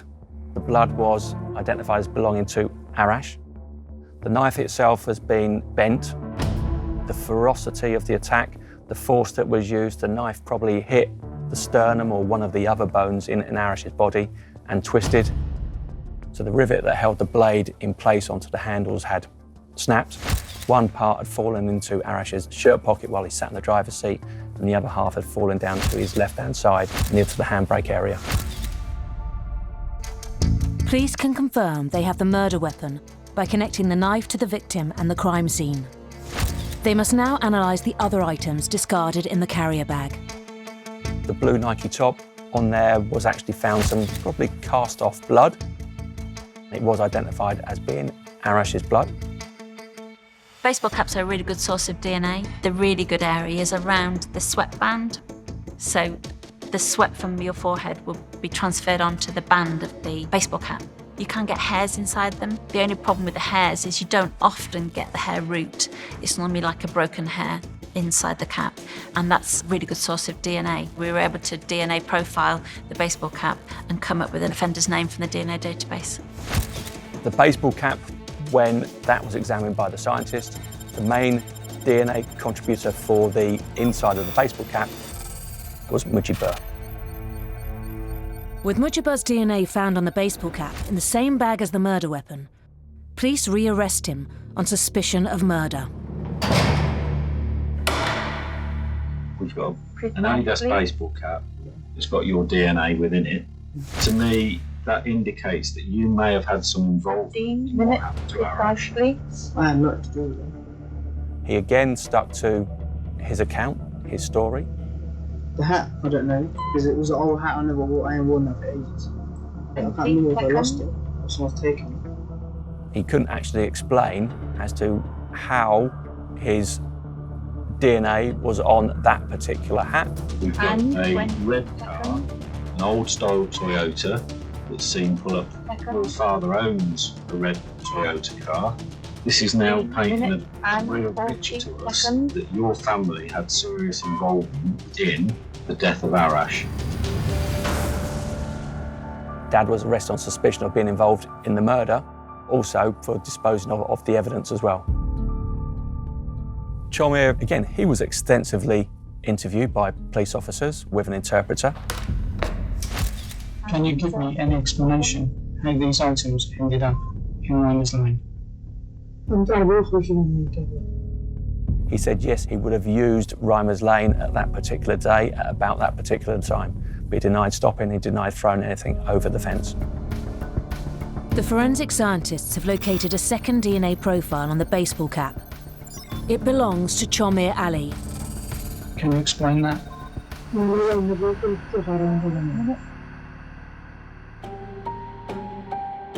Back at the lab, the tests continue. Externally, on the gloves, there would have been blood. That blood was Arash's blood. So again, it links the gloves to our crime scene and to the murder of Arash. When the scientists looked at the gloves in detail, they did find a very small cut on one of the fingers. When turned inside out, they found some blood staining inside the glove. When he tested that blood staining, it came back as it was not belonging to Arash. The attacker had cut himself. Because of the ferocity of the attack, the knife we know broke because the two halves of the rivets were left. So the blade probably went between the fingers of the attacker, went through the glove, cut the attacker's hand, and then the attacker has actually bled inside the glove himself. This third DNA profile was also found on the baseball cap, as well as on the Nike top that was covered in Arash's blood. We took a number of samples from all family members, and then we were shocked to find out that actually it was the younger brother, Mamnor, who was only 15 years old. It was his blood, his DNA profile, that was in that glove. Mamnor was arrested, 15 years old. He had a solicitor, he had an appropriate adult to look after him as well. The glove was bloodstained. Looks like your DNA was the wearer of the glove. And the left glove has got a mixture of yours and Arash's blood on it. Inside the glove is Mamnor's blood. So that then suggests to us that actually Mamnor was sat in the passenger seat, and because there were no defence wounds on Arash, it was probably Mujibur, the older, the stronger brother, who was in the rear using the seatbelt to restrain Arash to the seat, whilst Mamnor frenziedly stabbed him 46 times. Were you involved in that murder? No. By the time we spoke to Mamnor and interviewed him, there was no obvious sign of any cut. But he did actually say that he had a small cut there and he remembers getting a plaster. But he denied any involvement in the murder. How well did you get on with Arash? Yeah, he was a friend of mine. He used to go to my school. But he's quite a bit older than you, isn't he? Yeah. He was in sixth form. We just used to chat to each other every day. What about Lana, your sister? How did you get on with her? So I'm quite close with her. Did she share her feelings for Arash with you? Yeah, she just loved him. He was the one that actually appeared to approve of the relationship and be supportive of Mana and actually talk to Arash. I would say that Mana moved out because of her relationship with Arash and your parents didn't approve. Yeah. Why didn't they approve of that? So they went to get married. And that's part of the Muslim faith, isn't it? When she came back, what did she tell the family about her relationship with Arash? Well, she said she's pregnant a few months earlier, we knew that. 13 minutes and 50 seconds. And what about you? Yeah, I took it because 14 minutes precisely. She basically just gonna marry him. So I don't have a problem. Manmore cannot account for why his DNA was found in the glove and the baseball cap. Police now confront him about the blood-covered Nike top, which also has his DNA on it. And that top has got your DNA on the arms and around the collar. And the carrying bag, that all of the items that we've discussed here, has got your fingerprints on the outside of the bag. Can you give me an explanation for that? 50 seconds. There's all the evidence here that suggests strongly to me, I believe, that you're killed Arash. But you and Mudgy have killed them together. You're the problem with them too. The forensic evidence against Mujibar and Manmore is overwhelming, and police believe their father, Chomir Ali, was more involved than just disposing of the evidence. We spoke quite extensively about the case with the Crown Prosecution Service, and together we thought we had a strong case against Dad for coercing and ordering his two boys to actually go out and to kill Arash because he didn't approve of the relationship. Well, I believe you've arranged with your boys for that murder to take place. And I believe that the murder of Arash was arranged as a man killing.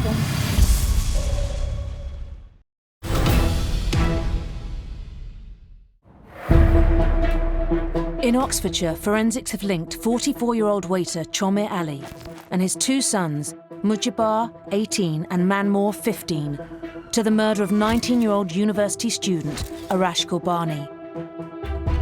The detectives believe the motive behind the murder was the fact Arash was in a relationship with Chomir's daughter Mana, who had become pregnant. Day one, this was a murder investigation of a young man, and it could have been drugs, women, gang-related. It was actually nothing to do with that. This actually turned out to be an honour killing.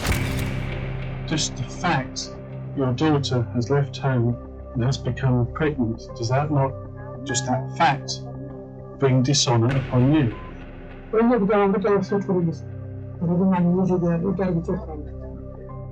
When a family member carries out an action that is forbidden or frowned upon, this can tarnish the family reputation, and it follows that family members may seek revenge by killing another person. Is the idea that death can expunge a stain. If they don't carry out the action to rectify the honour on the family, they may feel fearful of God and the consequences in their later life. We've got two young boys, 18 and 15, who've been persuaded by Dad to actually go out and to kill Arash, the boyfriend, fiancé of their daughter and sister. Honour killings, at this particular time in 2004, fairly new. We spoke to a number of organisations, we spoke to a number of police officers, not just from this force, but other forces in London, and asked them about their experiences and their knowledge of honour killings, why they happen. It says that honour killing is a tradition and practice from the subcontinent that's been practiced for many centuries. And it says that the custom gives parents, brothers and other relatives the right to kill women in their family or tribe on suspicion of sexual relations with a man occurring outside marriage. From speaking to those sorts of people, they always said, keep an open mind. There's always more than one person potentially involved. Part of the research that's been done on it is that quite often the youngest member of the family is the one selected by the father or the older brother, whoever, to do the killing. Because therefore, if that person is of a young age, the penalty that they may receive if found out is going to be very much less substantial than somebody who's adult. Often, in very strict Muslim families, children or anybody that's younger than the patriarch is expected to obey instructions and to follow behaviours in accordance with their wishes. But how can you persuade a 15-year-old boy to actually go out and take someone's life? The honour is usually held or commanded by the patriarch of the family. The patriarch in this particular case was Chomir. From a criminological point of view, they believe that their actions are absolutely correct and have in fact been directed from God to behave in such a way. Arash was stabbed 46 times in the heart. And part of that, we've been told, is that if you drain the heart of blood, you drain it of any love. So therefore it would kill the love that he had for your sister. Stabbing through the heart may be poetic or meaningful. Multiple stabbings may indicate that they have carried out a thorough job through God's will or God's request to carry out those actions. When Arash was found, he was in the driver's seat and he had a blue piece of nylon rope around his neck. Now, that's been again described as it could be for a display in purpose. In other words, to keep the body upright, so you see exactly what happened. I don't know. Which again fits in with when we said that he was stabbed numerous times in the heart to drain the love from it. This honour killing thing comes back. I don't know. The rope demonstrates an ultimate control and victory over Arash in leaving him on display and an act of humiliation for him. Is it not right that with Arash now being killed, your honour has been restored? And then, to protect your boys, you decided to get rid of your property in Ram's Lane, and you've disposed of all these items. You've got rid of them. Someone saw that. Research with offenders who take part in honour-related violence or honour killings shows that they are not necessarily concerned or worried about capture, conviction, time spent in prison, as long as they have achieved what they sought out to do, which they believe is a direction from God to behave in a certain way to protect the other members of their family.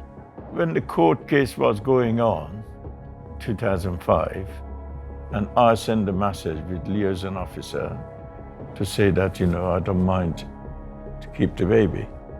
And within 24 hours, they come back and said, there is no baby. I said, what do you mean there's no baby? And they said, yeah, she terminated it. And then the final thing was for Manna to have an abortion. The two things that brought dishonour onto your family have now gone, haven't they? Arash and the baby. November 2005, the case was heard at Oxford Crown Court. All three of them denied the murder investigation. Throughout this whole investigation, and when it came to court, there was never any emotion from Dad or from any of the boys. After a 4-week trial, the verdicts are in. All 3 suspects were found guilty of murder and given life sentences. Manmoor Rahman must serve a minimum of 14 years. Mohammed Mujibur Rahman was jailed for life and must serve a minimum of 16 years. The jury agreed that Chomer Ali convinced his 2 sons to kill Arash to restore the family's honour. He was given a life sentence with a minimum of 20 years. He was in control of his sons, without doubt. He was the one that ordered them to go out on that particular night to kill Arash. As the guilty verdicts were read out, Mr. Ghorbaniz's Zaran's father shouted yes loudly and raised his fist. The 3 men in the dock remained completely impassive. Mamnoor's counsel later told the judge her young client was almost in denial about the enormity of his situation. Today, the murdered man's family said justice had been served, but it could not bring their son back.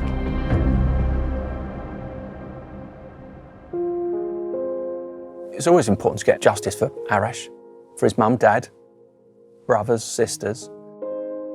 They're constantly missing their son or their brother. He had a baby on the way. He had everything to look forward to. This murder was horrific, and it's one of those cases that I'll always remember. One, because of the ferocity of the actual attack.